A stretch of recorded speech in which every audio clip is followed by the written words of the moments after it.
বিসমিল্লাহির রহমানির রহিম। প্রিয় শিক্ষার্থী বন্ধুরা, তোমাদের সবাইকে হাইব্রিডাইজেশনের আরও একটা ক্লাসে স্বাগতম।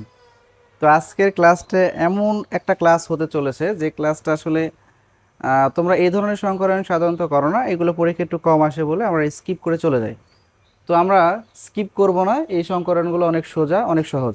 তো বইতে সাধারণত এই সংকলনগুলো ওই রকমভাবে দেওয়া নাই, এর জন্য আরও স্টুডেন্টরা সবাই একটু ভয় পায়, এই সংকলনগুলো একটু বাদ দিতে চেষ্টা করে। তো আমরা বাদ দেবো না, আমরা সবগুলোই করব। তো দেখতে পাচ্ছ বোর্ডে কোন টপিকটার কথা আমি বলছি লিখে রাখছি, সেটা আমি SP3D এটার কথা বলছি। এই SP3D এটা কোন যৌগটার এই সংকরায়নটা ঘটে। আমরা এখানে দেখতে পাচ্ছি SP3D এর মধ্যে মোট অরবিটাল আছে S একটা, P তিনটা, চারটা, D একটা, পাঁচটা। তো পাঁচটা অরবিটাল মিলে কিন্তু SP3D হয়েছে। তো এরকম যৌগের উদাহরণ হচ্ছে PCl5। একটু খেয়াল করো, PCl5 এই যৌগটার ক্ষেত্রে এই সংকরায়নটা ঘটে কিভাবে, এটা বোঝার বুদ্ধি কি, এই যে ফসফরাস পেন্টাক্লোরাইডের গঠনটা তুমি একটু খেয়াল করো। গঠনটা তো আমরা সবাই জানি, এখানে একটা ক্লোরিন, এখানে একটা ক্লোরিন, এখানে একটা ক্লোরিন, এবং এই দুই পাশে দুইটা হচ্ছে ক্লোরিন। এটা হচ্ছে PCl5 এর গঠন।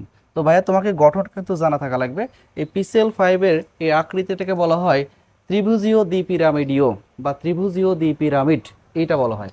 তাহলে এই PCl5 এর আকারটা সবাই একটু মুখস্থ করি তো। এর আকারটা কি বললাম আমি? ত্রিভুজীয় দ্বিপিরামিড। ত্রিভুজীয় দ্বিপিরামিড মনে থাকবে। এই স্ট্রাকচারটা কিন্তু ভাই তোমাকে অবশ্যই জানতে হবে। আর বেশি যোগ না তো, এই রিটেনে যে কয়টা যোগের সংকরায়ন পরীক্ষা আসে এগুলো স্ট্রাকচার এমনি মনে রাখা যায়। আর তারপরেও আমি স্ট্রাকচার কিভাবে শর্টকাট মনে রাখা যায় এর উপরে একটা ক্লাস আমি দেব। তোমার সেই পর্যন্ত ধৈর্য ধরো, অবশ্যই এর শর্টকাট আছে। যে PCl5 এর আকৃতি ত্রিভুজীয় দ্বিপিরামিডীয় এটা বুঝবো কেমনে, তো এটা বোঝার উপায় আছে। তো আপাতত তুমি মুখস্থ রাখো PCl5 এর গঠন হচ্ছে বা আকৃতি হচ্ছে, এর আকৃতিটা কি বলা হয়, ত্রিভুজীয় দ্বিপিরামিড। বুঝতে পারছি, এটা মুছে দিলাম। তাহলে এখানে আর একটা কথা একটু বলতে ভুলে গেলাম আমি। এই যে এটা ছিল, যেখানে একটা ক্লোরিন ছিল, এখানে একটা ক্লোরিন ছিল, এখানে একটা ক্লোরিন ছিল, এখানে একটা ক্লোরিন ছিল, এবং এখানে একটা ক্লোরিন ছিল। দেখো তো ভাই, এখানে সিগমা বন্ড কয়টা? এই যে একটা, দুইটা, তিনটা, চারটা, পাঁচটা। আর একটা যোগে যতগুলো সিগমা এবং যতগুলো লোন পেয়ার ইলেকট্রন থাকবে তার সামেশনই হচ্ছে শঙ্কর অরবিটালের সংখ্যা। তাহলে ভাইয়া এখানে কয়টা সিগমা আছে? এখানে কোনো মুক্তজোড় ইলেকট্রন নাই। ফসফরাসের সর্বশেষ কক্ষপথে পাঁচটা ইলেকট্রন আছে, পাঁচটা ইলেকট্রন দেখো ইলেকট্রন শেয়ার করছে ক্লোরিনের সাথে, শেয়ার করে এখানে সিগমা বন্ড তৈরি করছে। তার মানে এখানে কোনো ফ্রি ইলেকট্রন নাই, মুক্তজোড় ইলেকট্রন নাই। তো তাহলে মুক্তজোড় ইলেকট্রন না থাকলে এখানে সিগমা বন্ড কয়টা আছে? এক, দুই, তিন, চার, পাঁচটা আছে। তার মানে পাঁচটা এখানে শঙ্কর অরবিটাল পাবা। তো পাঁচটা শঙ্কর অরবিটাল মিলে কোন শঙ্করায়নটা হয় ভাইয়া? পাঁচটা মানে কি SP3, মানে চারটা হলো আর ডি একটা, পাঁচটা না? তাহলে SP3D এই শঙ্করায়নটা হয়। বুঝতে পারছি, SP3D এই শঙ্করায়নটা হয়। তো চলো তো আমরা SP3D এর এই গঠনটার শঙ্করায়নটা একটু ব্যাখ্যা করার চেষ্টা করি। তো আমরা কেন্দ্রমূলক কে ভাইয়া? ফসফরাস। তো আমি এখানে প্রথমে বলছিলাম কি লিখবা তুমি? স্বাভাবিক অবস্থায় লিখবা। স্বাভাবিক অবস্থায় লিখে এই ফসফরাসে তুমি ইলেকট্রন বিন্যাসটা করবা। তাহলে 1s2, 2s2, 2p6, এরপরে হচ্ছে 3s2, 3p6। আচ্ছা, 3p6 লেখার দরকার নাই, দেখো 5, 2 2 4 6, 4 আর 6 হচ্ছে 10, 10 2 12, 12 আর 3 হচ্ছে কত? 15। তার মানে 3p-তে কয়টা ইলেকট্রন থাকবে? তিনটা। তো আমরা এটাকে একটু ভেঙে 3px1 লিখি, 3py1 লিখি, আর 3p হচ্ছে z1 লিখি। তো এখন এটাকে উত্তেজিত করা যাবে কি যাবে না এটা নির্ভর করতেছে কার উপরে জানি ভাইয়া? এটা নির্ভর করতেছে আমার হচ্ছে এই যে সর্বশেষ কক্ষপথে যে অরবিটালগুলো আছে এই অরবিটালগুলোর উপরে। ঠিক আছে? তো এই অরবিটালগুলো হচ্ছে, দেখো এই অরবিটালগুলোর ভেতরে আমি বলেছিলাম দুইটা শর্ত দেখবা, যে উত্তেজিত করা যাবে কি যাবে না এর জন্য দুইটা শর্ত আছে। একটা শর্ত হচ্ছে দেখবা সর্বশেষ কক্ষপথে জোর ইলেকট্রন বিশিষ্ট কোনো অরবিটাল আছে কিনা। দেখো তো ভাই, জোর ইলেকট্রন বিশিষ্ট অরবিটাল আছে না? আছে। তার মানে এটাকে উত্তেজিত করা যাবে। এই দুই নম্বর শর্ত হচ্ছে ওই সর্বশেষ কক্ষপথে বা যোজ্যতার শেলে ফাঁকা অরবিটাল আছে কিনা। দেখো তো ভাই, 3s 3p এরপরে কি 3d হয় না? তার মানে 3d এখানে ফাঁকা আছে। তার মানে দুইটা শর্তে দুইটা শর্ত এটা মানতেছে। যেহেতু মানতেছে তার মানে ফসফরাসকে উত্তেজিত করা যাবে। তাহলে উত্তেজিত অবস্থায়, এই উত্তেজিত অবস্থায় ফসফরাসের ইলেকট্রন বিন্যাসটা কেমন হবে? এই যে 1s2, 2s2, 2p6। বা এখানে কি হবে? 3s1, এখানে কি হবে? 3px1, 3py1, আর 3pz1। এখান থেকে যে ইলেকট্রনটা বেরোলো 3s থেকে, সেই ইলেকট্রনটা কোথায় চলে যাবে? 3dxy চলে যাবে। কারণ ডি অরবিটালের প্রথম অরবিটালটা কি ভাইয়া? dxy। ডি এর তো 5টা অরবিটাল আছে নাকি? একটা হচ্ছে d x y, d y z, d z x, d x square minus y square, d z square, আছে না ভাইয়া? হ্যাঁ আছে। তো এখন আমরা বুঝে গেছি যে উত্তেজিত অবস্থায় ফসফরাস ইলেকট্রোম্যাচটা এমন হবে। এখন আমাকে বলো সংকরিত অবস্থায়, এটা তো উত্তেজিত অবস্থায় গেল, সংকরিত অবস্থায় ফসফরাসের ইলেকট্রোম্যাচটা কেমন দাঁড়াবে? দেখো তো ভাই, সংকরণে অংশগ্রহণ করতেছে কয়টা অরবিটাল? 5টা। আমরা যেটা এই এসপি পিএলসি পিসিএল 5 এর সংকরণে তো দেখলাম sp3d হচ্ছে, তাই না? এই পিসিএল 5 এর সংকরণটা কি হচ্ছে ভাই? sp3d। তার মানে যেহেতু এখানে 5টা অরবিটাল অরবিটাল মিলে কিন্তু sp3d হয়েছে, এবং এখানে দেখো 5টা অরবিটালই আছে সর্বশেষ কক্ষপথে, তার মানে এই 5টাই সংকরণে অংশগ্রহণ করবে। তাহলে এবার যদি 5টাই সংকরণে অংশগ্রহণ করে তাহলে কয়টা লুপ তৈরি হবে? 5টা লুপ তৈরি হবে। আমি বলছিলাম যতগুলো অরবিটাল সংকরণে অংশগ্রহণ করে ততগুলো লুপ তৈরি হয়। তাহলে চলো তো এই সংকরিত অবস্থায় ইলেকট্রোম্যাচটা কেমন হয়? সংকরিত অবস্থায় ফসফরাস ইলেকট্রোম্যাচটা হবে যে এমন 1:2:2 2p6। ভাইয়া এই 3 বাইরে থাকলো, এর সংকরণটা কি হবে? sp3d। এর মাথায় ইলেকট্রন কয়টা? এই যে একটা। তারপর এটা দেখো 3sp3d, এর মাথায় ইলেকট্রন কয়টা? একটা। সিমিলারভাবে sp3d এর মাথায় ইলেকট্রন হচ্ছে একটা। সেমভাবে 1 2 3, এই যে 1 2 3, এরপরে আরও দুইটা আছে। তারপরটা কি হবে? 3sp3d এর মাথায় হচ্ছে ইলেকট্রন একটা, এবং লাস্টে আরও একটা আছে 3sp3d এর মাথায় হচ্ছে ইলেকট্রন একটা। বুঝতে পারছি? আচ্ছা এখন, আচ্ছা আমি একটু চেপে দিই, সম্ভবত দেখা যাচ্ছে না, একটু চেপে দিলাম। এটা চেপে লিখলে এরকম হবে 3sp3d এর মাথায় ইলেকট্রন একটা, আর এখানে হবে 3sp3d এর মাথায় ইলেকট্রন হচ্ছে একটা। ঠিক আছে? আচ্ছা ভালো কথা। এখন স্বাভাবিক অবস্থায়, সরি সংকরিত অবস্থায় ইলেকট্রোম্যাচটা এমন দাঁড়ালো। এই যে দেখো তো যে নতুন 5টা লুপ পাইলাম, 5টা লুপেরই নাম কি হয়েছে ভাই? sp3d sp3d sp3d sp3d কিন্তু হয়েছে, ঠিক আছে না? পিসিএল 5, তাই না? কারণ ফসফরাসের সাথে আরো একটা পরমাণু মৌল আছে, সেটা কি? ক্লোরিন। ক্লোরিন মৌলটার কয়টা পরমাণু আছে এখানে? 5টা। তো আমরা একটা ক্লোরিনের এখানে ইলেকট্রন বিন্যাসটা দেখাবো। তাহলে 1s2 2s2 2p6 3s2 3px2 3py2 আর হচ্ছে 3pz1। এটা না ক্লোরিন ইলেকট্রন বিন্যাস, যে 10 12 12 14 16 17। এখন খেয়াল করে দেখো তো ক্লোরিনের যোজ্যতা শেলে একটা বিজোড় ইলেকট্রন বিশিষ্ট অরবিটাল আছে। যেহেতু ক্লোরিনের যোজ্যতা শেলে একটা বিজোড় ইলেকট্রন বিশিষ্ট অরবিটাল আছে, সেহেতু এই অরবিটালটাই এই ফসফরাসের সাথে ইলেকট্রন শেয়ার করবে। ফসফরাসের যে 5টা বিজোড় ইলেকট্রন বিশিষ্ট যে লুপ তৈরি হবে, এই লুপের সাথে এরা ইলেকট্রন শেয়ার করবে, ইলেকট্রন শেয়ার করে সিগমা বন্ড তৈরি করবে। বুঝতে পারছি? তাহলে আমরা এইটুকু বুঝতে পারলাম। এবার চলতো শঙ্কর অরবিটালের চিত্রটা কেমন হয়, আমরা সেই চিত্রটা একটু দেখি তো। তাহলে এখানে কয়টা এস আছে ভাই? একটা এস। পি কয়টা? 3টা। ডি কয়টা? একটা। তাহলে চিত্র আঁকি। এই যেটা হচ্ছে এস, এটা হচ্ছে এস, এটা হচ্ছে এক্স, এটা হচ্ছে ওয়াই, আর এটা হচ্ছে জেড। এটা হচ্ছে এস অরবিটাল। প্লাস পি কয়টা? 3টা। এই যে এটা হচ্ছে এক্স, এটা হচ্ছে ওয়াই, আর এটা হচ্ছে আমার জেড। এই যে এটা একটা অরবিটাল, এটা আরেকটা অরবিটাল, এই যে এটা আরেকটা অরবিটাল।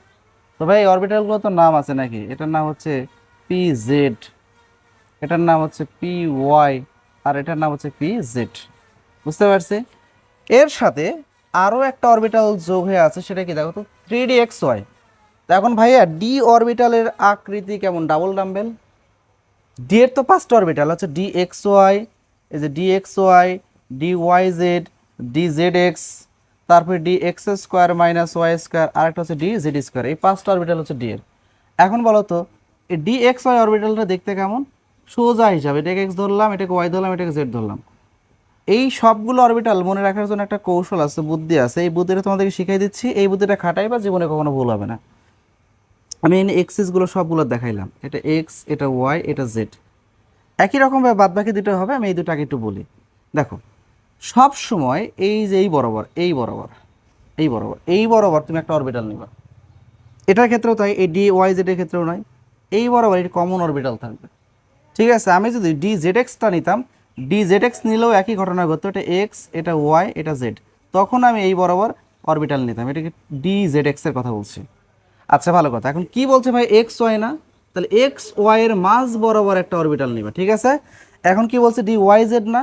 তাহলে ডি ওয়াই জেড এর মাঝ বরাবর, ওয়াই জেড কোথায়, এই যে ওয়াই আর জেড, এই যে ওয়াই আর জেড, তাহলে ওয়াই আর জেড এর মাঝ বরাবর একটা অরবিটাল নেবা। এরপরটা কি বলছে ভাই, জেড এক্স, জেড এক্স, তাহলে জেড আর এক্স যে এটা হচ্ছে জেড, এটা হচ্ছে এক্স, তো জেড আর এক্স এর মাঝ বরাবর অরবিটাল নিতে হবে। তুমি এই বরাবর অরবিটাল নিতে পারো, আবার কেউ চাইলে তুমি এই, কেউ যদি কারো যদি মনে চায় যে আমি এই বরাবর নিব, এই যে এই বরাবর, এই যে এই বরাবর নেব, তাও হবে। অর্থাৎ এই জেড এবং এক্স এর মাঝে অরবিটাল থাকলেই হলো, এটা নিলেও হবে, আবার এই যে এটা নিলেও হবে। বুঝতে পারছি, যে এটা আবার বলছে, এই যে এটা নিলেও হবে, আবার এই বরাবর নিলেও হবে। বুঝলাম। আর d x square minus y square, এটার যদি অরবিটালের চিত্রটা দেখি, তাহলে d x square minus y square না, এটা তো এক্স, এটা তো ওয়াই, এটা তো জেড, তাহলে ভাই এক্স অক্ষের উপর একটা অরবিটাল থাকবে, ওয়াই অক্ষের উপর একটা অরবিটাল থাকবে। এটা হচ্ছে d x square minus y স্কোয়ারের চিত্র। আর যদি ডি জেড স্কোয়ারের চিত্রটা দেখায়, তাহলে এরকম চিত্র, ডি জেড স্কোয়ার চিত্রটা হচ্ছে এরকম, এটা হচ্ছে এক্স, এটা হচ্ছে ওয়াই, এটা হচ্ছে জেড। তো জেড অক্ষের উপরে অরবিটালটা থাকবে এবং মাঝখানে ইলেকট্রনের মেঘ বা ক্লাউড থাকবে। এটা হচ্ছে ডি জেড স্কোয়ারের চিত্র। বুঝতে পারছি। তাহলে আমরা মোটামুটি এই 5টা ডি অরবিটাল চিত্র কোনটার কেমন হয় সেটা বুঝে ফেলছি।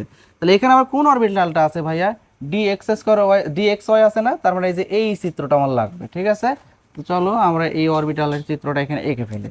ঠিক আছে, এই যে আমার অক্ষগুলো দেখায়, এটা হচ্ছে এক্স অক্ষ, এটা হচ্ছে ওয়াই অক্ষ, আর এটা হচ্ছে আমার জেড অক্ষ। চিত্র কার জানি, এটা তো পি অরবিটালের চিত্র, এটা হচ্ছে ডি অরবিটালের চিত্র, ডি এক্স ওয়াই এর চিত্র আর কি। তাহলে একটা অরবিটাল এই যে এইভাবে থাকবে, কমন কথা। আর ডি এক্স ওয়াই যেহেতু, তাহলে এক্স আর ওয়াই এর মাঝখানে একটা অরবিটাল থাকে, এই যে এক্স আর ওয়াই এর মাঝখানে একটা অরবিটাল। ঠিক আছে, এরপরে চলো একে কি করবো জানো না, সংকরায়ন করব, সংকরায়ন। এই যে সংকরায়ন করলাম, সংকরায়ন করলে কি হবে ভাইয়া, এখানে কয়টা অরবিটাল সংকরণে অংশগ্রহণ করছে, 5টা। এই যে একটা এস, 3টা পি আর একটা ডি, তাহলে কয়টা অরবিটাল সংকরণে অংশগ্রহণ করলো, টোটাল 5টা। তাহলে 5টা অরবিটাল যদি সংকরণে অংশগ্রহণ করে, কয়টা লুপ পাবা, 5টা লুপ পাবা। তো ভাই এখানে কেন্দ্রমূলটাকে ফসফরাস, তাহলে কেন্দ্রমূলকে লিখলাম। ঠিক আছে, এবার কেন্দ্রীয় মৌলের চারদিকে 5টা লুপ দিতে হবে। একটা লুপ হচ্ছে উপরে দিবা, একটা লুপ নিচে দিবা, একটা লুপ এই যে বামে দিবা, একটা লুপ এই যে এই ডানে এইভাবে দিবা উপরের দিকে, আর এইভাবে দিবা নিচের দিকে। ঠিক আছে, এইভাবে 5টা লুপ দিবা। ঠিক আছে, এবং 5টা লুপেই দেখো কয়টা করে ইলেকট্রন আছে ভাইয়া, একটা করে, এই যে একটা করে ইলেকট্রন আছে, এই যে একটা করে ইলেকট্রন আছে। তাহলে এখানে একটা ইলেকট্রন, এখানে একটা, এখানে একটা, এখানে একটা, এখানে একটা। এবং এদের নাম কি হবে, লুপগুলোর নাম sp3d, sp3d, sp3d, sp3d, এই যে লুপগুলোর নাম হবে যেটা sp3d। ঠিক আছে, এই হচ্ছে আমার এই ফসফরাসের সংকরণ করলে এই ঘটনাটা ঘটবে। খুবই ভালো কথা। এরপরে কি করবো ভাইয়া, এর সাথে যোগ করবো। দেখো তো ক্লোরিন কয়টা যোগ হয়ে আছে পিসিএল এর সাথে, পি এর সাথে ক্লোরিন কয়টা আছে, 5টা, কারণ 5টা ক্লোরিন হচ্ছে অ্যাড করবা। ঠিক আছে, তো এই পাশে দেখাইলে হয়তো বা চিত্রটা দেখতে পাবা না। আচ্ছা আমি ওখানে দেখানোর চেষ্টা করছি, দেখো তো দেখা যায় কিনা। ফসফরাস নিলাম, এই যে লুপ, আচ্ছা এত দূরে কাছে নিলে বুঝতে পারবা না। এই যে একটা লুপ, এই যে একটা লুপ, একটু ছোট করে দেখাচ্ছি, ঠিক আছে, যাতে বোঝা যায়। এই যে একটা লুপ, আর এই যে একটা লুপ। এখন খেয়াল করো তো, এই লুপগুলোর সাথে ইলেকট্রন শেয়ার করবে কে, এই সংকরিত অরবিটালগুলোর সাথে ইলেকট্রন শেয়ার করবে কে, এই 3p z, 3p z1 এইটা। তো পি অরবিটালের আকৃতি তো ভাই ডাম্বেল, এটা তো অসংকরিত অরবিটাল। সো এখানে একটা পি অরবিটাল থাকবে ডাম্বেল আকৃতি, অসংকরিত। এখানেও একটা ডাম্বেল আকৃতির পি, এখানেও একটা ডাম্বেল আকৃতির পি, এইখানেও একটা ডাম্বেল আকৃতির পি, সিমিলার ভাবে এইখানেও একটা ডাম্বেল আকৃতির পি। এইবার তুমি একটু খেয়াল করো, আগের থেকে এই সংকরিত অরবিটাল একটা করে ইলেকট্রন ছিল না, এই যে ইলেকট্রন ছিল না, হ্যাঁ ছিল। এবং অসংকরিত 3p z এই অরবিটালেও তো একটা ইলেকট্রন আছে, এই যে একটা। তাহলে এখানে ইলেকট্রন কটা হবে, 2টা, একটা হচ্ছে 3p z এর, আর একটা হচ্ছে এই সংকরিত অরবিটালের। সেম ভাবে এখানেও 2টা হবে, এখানেও 2টা হবে, এখানেও 2টা হবে, এখানেও 2টা হবে। তোমরা একটু ভালো করে এগুলো দিয়ে দিও। এখানে 2টা করে ইলেকট্রন থাকবে, যেখানে 2টা করে ইলেকট্রন থাকবে, একটা, 2টা, এই যে একটা, 2টা, এই যে একটা, 2টা, এখানেও একটা, 2টা। এই 2টা ইলেকট্রন কই থেকে পাইলাম, একটা সংকরিত অরবিটালের, একটা যে ফসফরাসে 3p z এর। ঠিক আছে, এখন দেখো আমরা এটুকু বুঝে গেছি, এটা কে ভাইয়া, ক্লোরিন, এটাও ক্লোরিন, এটাও ক্লোরিন, এটাও ক্লোরিন, এটাও ক্লোরিন। তাহলে ভাই এটাকে যদি স্ট্রাকচার দিয়ে লিখি আমি, তাহলে কি ফসফরাস মাঝখানে থাকবে, উপরে একটা ক্লোরিন, নিচে একটা ক্লোরিন, এই পাশে একটা ক্লোরিন, এই যে ক্লোরিন এইখানে 2টা। ঠিক আছে, এটাই হচ্ছে PCl5 এর গঠন। এবং এই গঠনটাকে জানি কি বলা হয়, ত্রিভুজীয় দ্বিপিরামিডীয় বা ত্রিভুজীয় দ্বিপিরামিড। বলো তো PCl5 এর এই যে সংকরায়নটা, এটা বুঝছে কিনা। এটা খুবই সোজা জিনিস ভাই, এত কঠিন কিছু নাই, আমি তো কঠিন কিছু খুঁজে পাচ্ছি না তো আমি। ঠিক আছে, তো চলো আমরা আরো একটা সংকরায়ন দেখার চেষ্টা করি আজকে ক্লাসে। দেখো আমরা SF6 এই যৌগটার সংকরণের ব্যাখ্যা করতে যাচ্ছি। এই যৌগটার মধ্যেও এই যৌগটার যে কেন্দ্রীয় মূল আছে সালফার, এই সালফার তো এর নাম তো সালফার হেক্সাফ্লোরাইড। এই সালফার হেক্সাফ্লোরাইডের এই সালফারের সংকরণ যদি করি তাহলে sp3d2 হয়। এটা কিভাবে, এটা কিন্তু বোঝাই যায়। তো সালফারের যদি আমি গঠনটা একটু চিন্তা করি, এখানে কয়টা ফ্লোরিন আছে? 6টা। একটা ফ্লোরিন এখানে দিবা, একটা ফ্লোরিন এখানে দিবা, নিচে দিবা, ঠিক আছে। এবার একটা ফ্লোরিন এই বরাবর দিবা, একটা ফ্লোরিন এই বরাবর দিবা, একটা দিবা এই বরাবর, একটা দিবা এই বরাবর। দেখো সালফারের গঠন কিন্তু হয়ে গেছে। এটাই হচ্ছে সালফারের গঠন। দেখো তো সালফারের সর্বশেষ কক্ষপথ ইলেকট্রন কয়টা? 6টা। এই 6টা ইলেকট্রনের সাথে 6টা ফ্লোরিন ইলেকট্রন শেয়ার করতেছে। শেয়ার করে কিন্তু দেখো এই যে 6টা সিগমা বন্ড তৈরি করছে। তাহলে 6টা সিগমা বন্ড তৈরি করা মানে কয়টা সংকরিত অরবিটাল পাবো? 6টা। তো 6টা সংকরিত অরবিটাল মানে কি? দেখো তো sp3d2 না ভাই, এদের 1 আর 3 4, 4 আর 2 কত? 6। তার মানে সালফারের এখানে সংকরণটা হবে কত? sp3d2। এটা হচ্ছে সালফারের সংকরণ। আশা করি তোমরা এটা বুঝতে পারছো। তো আমরা এখন এটারই আগের মতো একদম সিমিলার ভাবে এর গঠনটা আমরা মানে সংকরণটা ব্যাখ্যা করতে যাচ্ছি। চলো তো আমরা এই সংকরণটা একটু ব্যাখ্যা করার চেষ্টা করি। তো দেখো এখানে কেন্দ্রমূল হিসেবে কি আছে? সালফার। তাহলে সালফারে তুমি স্বাভাবিক অবস্থায় ইলেকট্রন করবা, তাহলে 1s2 2s2 2p6 3s2 3px2, তারপরে 3py1 3pz1। এটা হচ্ছে সালফারের স্বাভাবিক অবস্থায় ইলেকট্রন ব্যাস। গুণে দেখো 16 হয়েছে, 10 12 14 16। হ্যাঁ, এখন উত্তেজিত করা যাবে কি যাবে না তার জন্য দুটো শর্ত আছে। প্রথম শর্ত হচ্ছে সর্বশেষ কক্ষপথে অর্থাৎ যোজ্যতা শেলে তোমার জোর ইলেকট্রন বিশিষ্ট অরবিটাল আছে কিনা। আনসার হচ্ছে হ্যাঁ আছে। এই যে এই দুটো হচ্ছে জোর ইলেকট্রন বিশিষ্ট। পুরাটা তো যোজ্যতা শেল নাকি, এখানে দুইটা অরবিটাল আছে জোর ইলেকট্রন বিশিষ্ট, তার মানে উত্তেজিত করা হওয়ার একটা চান্স আছে। এরপরে দেখবো ওই যোজ্যতা শেলে আর কোনো ফাঁকা অরবিটাল আছে কিনা। দেখো 3s 3pর পরে কি হয়? 3d হয়। তার মানে এখানে বুঝতেই পারতেছি এই 3d অরবিটালটা এখানে ফাঁকা আছে। যেহেতু 3d অরবিটাল ফাঁকা আছে সেহেতু আমি বলতে পারি এই সালফারকে উত্তেজিত করলে এখান থেকে একটা ইলেকট্রন বের হবে এবং এখান থেকে একটা ইলেকট্রন বের হবে। বের হওয়ার সেই দুটো ইলেকট্রন ডি অরবিটালে চলে যাবে। তো চলো তাহলে এটা কি কি করা লাগবে? উত্তেজিত করতে হবে। তো সালফারকে আমরা উত্তেজিত করলাম। উত্তেজিত করলে এখান থেকে ইলেকট্রন বের হবে। বের হলে এই যেখান থেকে ফাঁকা বিজোড় ইলেকট্রন হয়ে যাবে। সিমিলার ভাবে এখানেও বিজোড় ইলেকট্রন হবে। 3py1 হবে, 3pz1 হবে, আর 3dx1 হবে, আর 3d হচ্ছে yz1 হবে। ঠিক আছে, এখন অনেকের মনে প্রশ্ন জাগলো যে সালফারকে তো একবার উত্তেজিত করলে এখান থেকে একটা ইলেকট্রন প্রথমে বের হবে, সালফারকে যদি দ্বিতীয়বার উত্তেজিত করি দেন 3s থেকে ইলেকট্রন বের হবে। কিন্তু আপনি তো এখানে একবারে করে ফেলছেন। ভাই এখানে একবারে করছি বলতে তোমাকে আমি ওটাই বোঝাইছি যে আসলে সংকরণের ক্ষেত্রে তোমার দুইবার উত্তেজিত করার প্রয়োজন পড়ে না, একবারই উত্তেজিত করব এবং একবার করেই যতগুলো অরবিটাল ভাঙা যায় সবগুলো ভেঙে ফেলবো। ঠিক আছে, ওটা ভাঙলেই বোঝা যাবে যে তুমি আসলে দুইবার এখন উত্তেজিত করছো। ঠিক আছে, এখানে আলাদা আলাদা করে দুইবার উত্তেজিত করার কোনো দরকার নাই। একবার উত্তেজিত করেই তুমি এখানে এই যে দুটা জোর ইলেকট্রন বিশিষ্ট অরবিটাল আছে সেই দুটাকে ভেঙে ফেলবা। ঠিক আছে, আশা করি বুঝতে পারছো। এরপরে চলো তো দেখি আমরা সর্বশেষ কক্ষপথে বিজোড় ইলেকট্রন বিশিষ্ট অরবিটাল টোটাল কয়টা পেলাম? দেখো 6টা। গুণে দেখো 6টা, এই যে 1 2 3 4 5 6। এবং আমরা জানি SF6 এর হচ্ছে সংকরণটা কত? sp3d2। এবং দেখো 6টা অরবিটালই সর্বশেষ কক্ষপথে আছে এবং সংকরিত অরবিটালও 6টা অরবিটাল আছে। তার মানে এই 6টা অরবিটালই সংকরণে অংশগ্রহণ করবে, এখানে কোনো অসংকরিত অরবিটাল থাকবে না। বুঝতে পারছি? এবং এইখানে দেখতে পাচ্ছি একটা s আছে, 3টা p আছে আর 2টা d আছে। তার মানে এরা যখন সংকরণে অংশগ্রহণ করবে তখন সংকরণের পরে নতুন যে লুপ তৈরি হবে সেই লুপটার নাম কি হবে ভাইয়া? sp3d2। বুঝতে পারছি? কয়টা লুপ তৈরি হবে? 6টা। এবং 6টা লুপের নামই কি হবে? sp3d2। তার মানে সংগঠিত অবস্থায় সালফারের ইলেকট্রোমেসটা কেমন দাঁড়াবে? এই যে খুবই সোজা, 1s2 2s2 2p6, এই যে 3 এখানে কি লিখবা ভাই? sp3d2 ইলেকট্রন কত? 1। এখানেও সেম ভাবে sp3d2 ইলেকট্রন কয়টা ভাইয়া? একটা। sp3d2 ইলেকট্রন কয়টা ভাইয়া? একটা। একই রকমভাবে এরপরে লিখবা sp3d2 ইলেকট্রন কয়টা ভাইয়া? একটা। sp3d2 ইলেকট্রন কয়টা ভাইয়া? একটা। গুণে দেখি তো কয়টা হয়েছে? 1 2 3 4 5, আরও একটা বাকি আছে। তা আরও একটা বাকি আছে, আমি আরও একটা এই পাশে লিখলাম d2, সামনে 3 হবে, এই যে 1। দেখো 6টা আমরা লুপ পেয়ে গেছি, 6টা সংকরিত অরবিটাল পেয়ে গেছি যার নাম কি? sp3d2। এই যে sp3d2, এই যে sp3d2, দেখো 6টা পাইছি। ঠিক আছে, এবার দেখো সালফারের সাথে অপর যে পরমাণুটা সেটাকে ফ্লোরিন। তাহলে ফ্লোরিনের ইলেকট্রন দেখাবা। ফ্লোরিন কত? এখানে ফ্লোরিন হচ্ছে ফ্লোরিনের এখানে অ্যাটমিক নাম্বার কত? 9। তাহলে 9 যদি হয় তাহলে ফ্লোরিন ইলেকট্রন করলে কি হবে? 1s2 2s2 2px2 2p y2 আর 2p z1। খেয়াল করে দেখো 9টা হয়েছে, 4 6 8 9। এখন এই ফ্লোরিনের যোজ্যতায় ছেলে একটা কিন্তু বিজোড় ইলেকট্রন বিশিষ্ট অরবিটাল আছে 2pz। এই 2pz-টাই এই 6টা সংকরিত অরবিটালের সাথে ইলেকট্রন শেয়ার করবে, শেয়ার করে সিগমা বন্ড তৈরি করবে। তো চলো তো সেই বন্ধনটা কেমনে তৈরি হয় আমরা একটু দেখার চেষ্টা করি। এখানে দেখতে পাচ্ছি এস আছে একটা, পি আছে তিনটা, ডি আছে দুইটা। তাহলে দেখি তো চিত্রটা কেমন হয়। এই যে মনে করো এটা এস,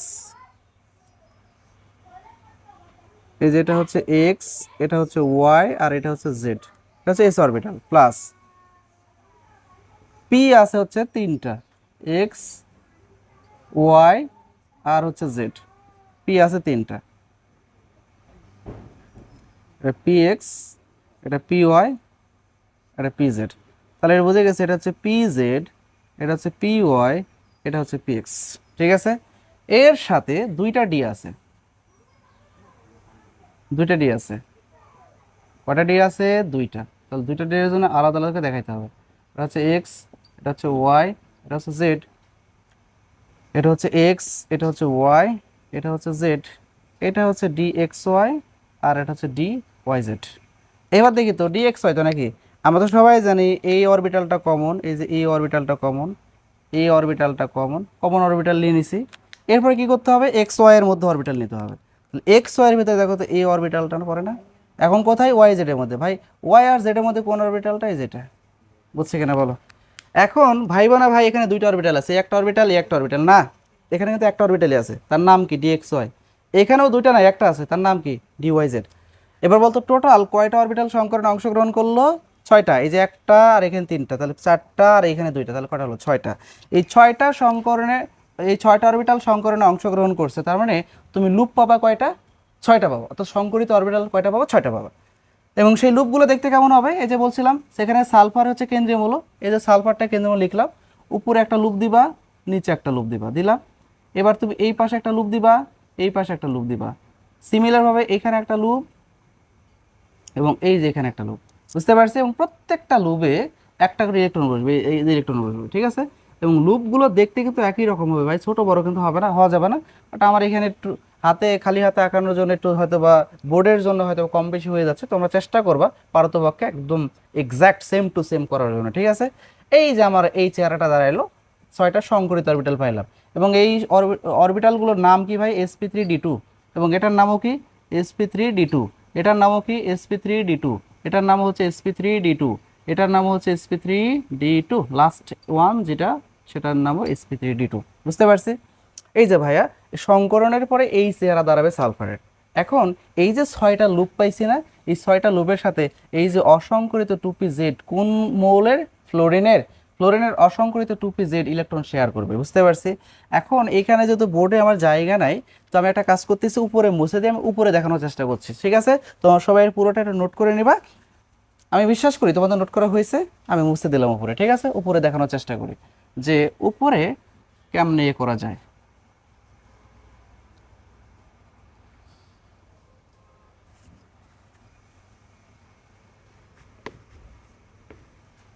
দেখো, ওই সালফারটাকে আমি আবার নিয়ে আসলাম, ওই সালফারটাকে আবারও লিখলাম।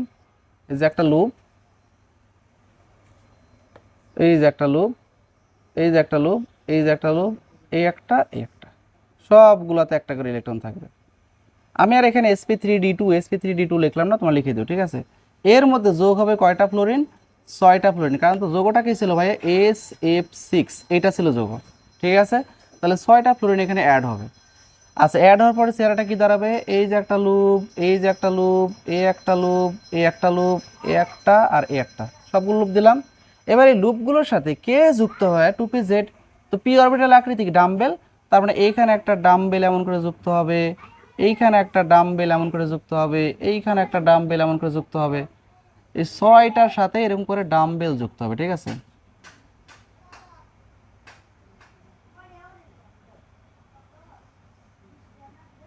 এই যে ডাম্বেল যুক্ত করলাম।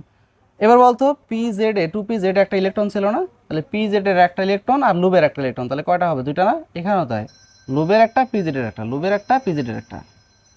এই যে ইলেকট্রন জোড়া হবে না ভাইয়া? ইলেকট্রন জোড়া। বলো তো এক জোড়া ইলেকট্রন কয়টা করে বন্ধন তৈরি করে? একটা। তাহলে এখানে 6 জোড়া ইলেকট্রন এখানে আছে, তাহলে কয়টা বন্ধন তৈরি হবে? 6টা। এবং এটা কিন্তু সবাই কিন্তু ভাই এটা পি জেড, এটা পি জেড, পি জেড না লিখে আমরা মূলটার নাম লিখে দিই ফ্লোরিন।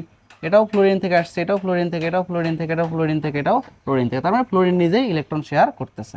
তো ভাইয়া তারপরে এটাকে যদি গঠন আকারের দেখায় অর্থাৎ বন্ধন দিয়ে দেখায় তাহলে চেহারাটা কেমন হবে ভাইয়া? উপরে একটা ফ্লোরিন, নিচে একটা ফ্লোরিন, ঠিক আছে। আবার এই পাশে একটা ফ্লোরিন, এই পাশে একটা ফ্লোরিন, সিমিলারভাবে এই যে এই দুটো ফ্লোরিনও থাকবে। এটাই হচ্ছে আমার SF6 এর হচ্ছে গঠন। আশা করি SF6 এর গঠনটা সবাই বুঝতে পারছো, বলো সবাই বুঝছে কিনা। এরকম ভাবে sp3d2 এই সংকরণটা যদি তোমরা করো জিন্দেগিতে কখনো ভুল হবে না, আমি বিশ্বাস করি। তো তো আমি বিশ্বাস করি তোমরা এইভাবেই ক্লাস দেখার পরে ঠিক এইরকম ভাবে প্র্যাকটিস করবা, কখনোই পরীক্ষার হলে গিয়ে তুমি আটকাইবা না, তোমাকে কলম কামড়াইতে হবে না, ঠিক আছে। ভালো থেকো সবাই, দেখা হবে নেক্সট ক্লাসে।